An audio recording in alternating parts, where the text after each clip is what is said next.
Hi అండి, welcome to అల్లరిపిల్ల భవ్య. ఈరోజు మన ఛానల్లో నేనైతే చికెన్ కర్రీ అయితే చూపించబోతున్నానండి. ఈ చికెన్ కర్రీ జ్యూసీగా థిక్ గ్రేవీతో ఉంటుందండి.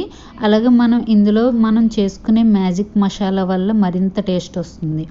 ఈ చికెన్ కర్రీని మనం రైస్లోకి కాకుండా చపాతీ, పుల్కా, రోటీ, నాన్ ఎందులోకైనా కూడా చాలా బాగుంటుందండి. మనం ఎప్పుడు వండుకునే చికెన్ కర్రీలా కాకుండా ఇలా ఈ మసాలాతో మనం చికెన్ కర్రీ చేసుకుంటే కనుక మంచి టేస్ట్ వస్తుందండి. అలాగే ఇంట్లో వాళ్ళు కూడా తిన్న తర్వాత ఈ టేస్ట్ అనేది చాలా బాగుంది అని కూడా చెప్తారనమాట. మనం ఇప్పుడు ఈ చికెన్ కర్రీని మనం ఎలా చేసుకోవాలో చూసేద్దాం. ముందుగా చికెన్ తీసుకోవాలి. ఈ చికెన్ని శుభ్రంగా నీట్గా కడిగిన తర్వాత మనం ఇందులోకి ఉప్పును వేసుకోవాలండి. మనం 1/2 kg చికెన్ తీసుకున్నాం కాబట్టి దానికి సరిపడేటట్టుగా యాడ్ చేసుకోవాలి. తర్వాత స్పైసీకి తగ్గట్టుగా కారం వేసుకోవాలి. 2 టేబుల్ స్పూన్ల అల్లం వెల్లుల్లి పేస్ట్ కూడా వేసుకోవాలి. ఇవన్నీ కూడా మొత్తం మిక్స్ చేసుకోవాలండి చికెన్ అంతటికి పట్టేలాగా. ముందుగానే ఈ 3 కూడా ఇలా చికెన్కి పట్టించటం వల్ల మనకి చికెన్ ఎక్కువసేపు ఉడకాల్సిన అవసరం కూడా ఉండదండి. చికెన్ ఉడికిన తర్వాత చికెన్ పీసెస్ చాలా టెండర్గా, చాలా సాఫ్ట్గా అయితే ఉంటాయండి. మనం తినడానికి చాలా బాగుంటాయి అన్నమాట. పిల్లలు ఇలా చేసి పెడితే కనుక చాలా ఇష్టంగా కూడా తింటారండి. ఇలా కలిపిన చికెన్ని ఒక 1/2 అవర్ పక్కన పెట్టుకోవాలి. ఇప్పుడు మసాలాని ప్రిపేర్ చేసుకుందామండి. ఈ కర్రీకి మంచి టేస్ట్ రావాలంటే కంపల్సరీ ఈ మసాలా అనేది తయారు చేసుకోవాలన్నమాట. ముందుగా 1 టేబుల్ స్పూన్కి కొంచెం ఎక్కువగానే ధనియాలు తీసుకున్నాను. అలాగే 1/2 టేబుల్ స్పూన్ జీలకర్ర, ఒక 10 నుంచి 12 మిరియాలు, ఒక 10 జీడిపప్పు పలుకులు వేసుకోవాలి. ఇవి లైట్గా ఫ్రై చేసుకోవాలి. ఇవి ఫ్రై చేసుకుంటున్నప్పుడు మీడియం టు లో ఫ్లేమ్లో పెట్టుకుని ఫ్రై చేసుకోవాలండి. హై ఫ్లేమ్లో పెట్టుకుంటే త్వరగా మాడిపోతాయి అన్నమాట. తర్వాత లైట్గా ఫ్రై అయిన తర్వాత లాస్ట్లో 1 టేబుల్ స్పూన్ నువ్వులను కూడా వేసుకుని ఫ్రై చేసుకోవాలి. ఈ నువ్వులు అనేవి త్వరగా వేగిపోతాయండి. అందుకు లాస్ట్ మినిట్లో నువ్వులు వేసుకుని ఫ్రై చేసుకుంటే మనకి సరిపోతుంది అనమాట. ఇవి చక్కగా ఫ్రై అయిపోయినాయి అనమాట. వీటిని పక్కన పెట్టుకొని చల్లారబెట్టుకోవాలి. తర్వాత స్టవ్ పైన ఒక కుక్కర్ పెట్టుకొని అందులో ఒక 4 టేబుల్ స్పూన్ల ఆయిల్ వేసుకోవాలి. 3 పెద్ద ఉల్లిపాయలని ఇలా చాపర్లో వేసుకుని చిన్న చిన్న ముక్కలుగా కట్ చేసుకున్నానండి. ఆయిల్ హీట్ అయిన తర్వాత ఆనియన్స్ని కుక్కర్లో వేసుకుని ఫ్రై చేసుకోవాలి. మనం చికెన్లో సాల్ట్ వేసుకున్నామండి, అందుకని చెప్పి నేను ఆనియన్స్లో సాల్ట్ వేయకుండానే ఫ్రై చేసుకుంటున్నాను అనమాట. ఇవి లైట్గా గోల్డ్ కలర్లోకి వచ్చేంత వరకు ఫ్రై చేసుకోవాలి.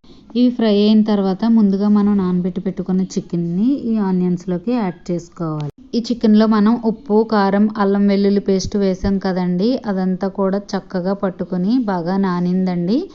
ఈ చికెన్ని ఆయిల్లో ఒక 5 మినిట్స్ ఫ్రై చేసుకోవాలండి. ఫ్రై చేసిన తర్వాత మూత పెట్టుకుని లో ఫ్లేమ్లోకి టర్న్ చేసుకోవాలి. ఇప్పుడు ఈ మసాలాలు అయితే చల్లారినాయి అనమాట.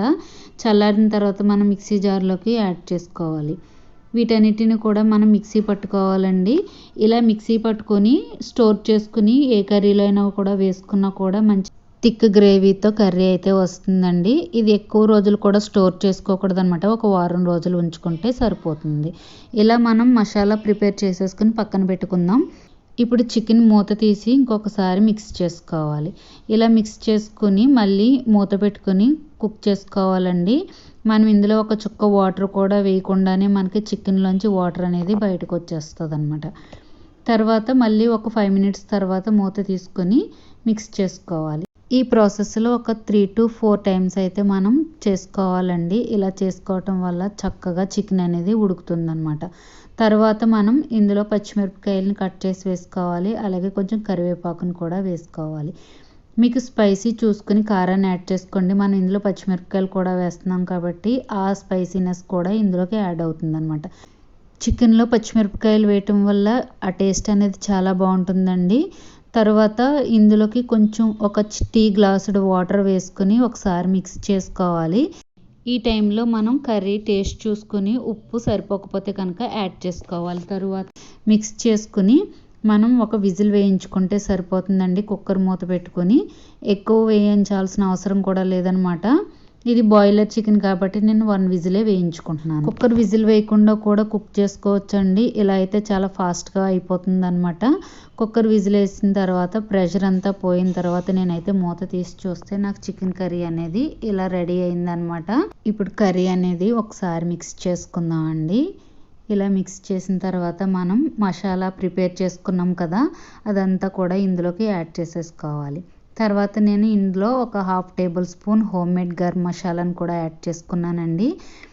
నేను చేసుకున్న మసాలా ఈ 1/2 కేజీ చికెన్కి అయితే కరెక్ట్గా సరిపోతుందనమాట. ఈ మసాలా వేసి మనం గరిటతో తిప్పుతూ ఉంటే మంచి స్మెల్ వస్తుందండి, డిఫరెంట్ టేస్ట్ వస్తుందన్నమాట. చూసారు కదండి, దగ్గరికి వచ్చేసింది అనమాట. ఆయిల్ కూడా పైకి సెపరేట్ అవుతుంది. ఇప్పుడు ఒకసారి మనం గరిటతో మిక్స్ చేసి చూద్దామండి. చూసారు కదండి, చికెన్ కర్రీ చిక్కగా గ్రేవీతో చాలా బాగా వచ్చింది. చికెన్ కర్రీని చాలా రకరకాలుగా అయితే మనం ట్రై చేస్తూ ఉంటామండి. అలా కాకుండా ఈ విధంగా కూడా ఒకసారి ట్రై చేస్తే కనుక ఆ టేస్ట్ అనేది మీకే తెలుస్తుంది అనమాట. చూసారు కదండి, చికెన్ గ్రేవీ కర్రీ అయితే రెడీ అయిపోయిందనమాట.